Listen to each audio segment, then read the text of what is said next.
Good afternoon, I'm Malcolm Jordan and this is your midday news fix for Friday the 27th of October. Communities in Maine are in lockdown as authorities search for the suspect in a mass shooting. At least 18 people are dead and a further 13 injured after the shootings at a bowling alley and bar in Lewiston.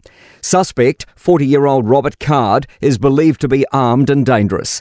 CNN reporters heard loud bangs and someone shouting FBI near the suspect's last known address. CNN's John Berman says the shelter-in-place guidance for Lewiston and neighbouring towns has been extended. The shelter-in-place specifically tells people to safeguard their homes and safeguard their cars, their vehicles. More police staff are set to explain operations on the day of the 2019 Christchurch mosque attacks. The inquest sets out to determine the cause and circumstance of the deaths of 51 worshippers on March 15. Emily Ansell has the details. This week, police staff have given evidence on the ins and outs of their communications processes. They've been questioned on whether their decision to label a 111 call warning of the attacks as a priority 2 instead of 1 impacted the speed of police response. The parliamentary staffer made the call after receiving the terrorist threats via email. One home has been burnt to the ground while at least 2 others have been damaged in a large fire in South Dunedin. Emergency crews have been at Phillip Street in Kensington since just after 6:30 this morning. 6 fire crews battled the blaze while police closed surrounding roads. Witness Dean Smith says he's never seen anything like it. I think it's a 2 or 3 story old house in there for 100 plus years. This thing, the fire service could not stop it. It was an inferno. The ODT is reporting it's the same property where a person died in a house fire in April last year. An emergency meeting at the UN General Assembly has been told Israel isn't at war with Palestinians. The ambassadors to the United Nations from both Israel and Palestine have both delivered powerful speeches to member states.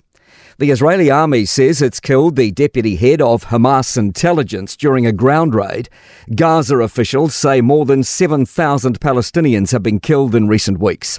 Israeli ambassador to the UN, Gilad Erdan, says Israel is at war with the militant Hamas group. He says it's the law-abiding democracy of Israel against modern-day Nazis, saying Hamas does not care about Palestinian people.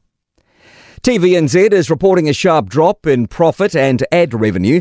The state-owned broadcaster has revealed a 46% drop in operational earnings, a 78% drop in net profit and a 4% drop in revenue compared to the last financial year.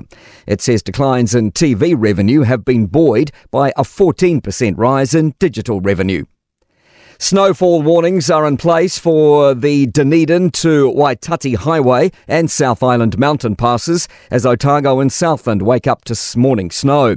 Hokanui host Andy Muir says where he is in Gore, snow is sticking to roofs and blanketing hills. To sport.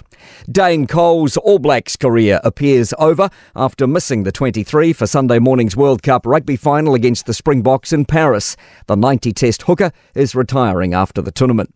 Norwegian police have launched an investigation into allegations by the 3 Ingebrigtsen brothers, Jakob, Henrik and Philip, that their father Jat was abusive when the renowned runners were growing up. I'm Malcolm Jordan. That's your latest news fix. We'll be back with the next update at 5 p.m. from the Newstalk ZB newsroom.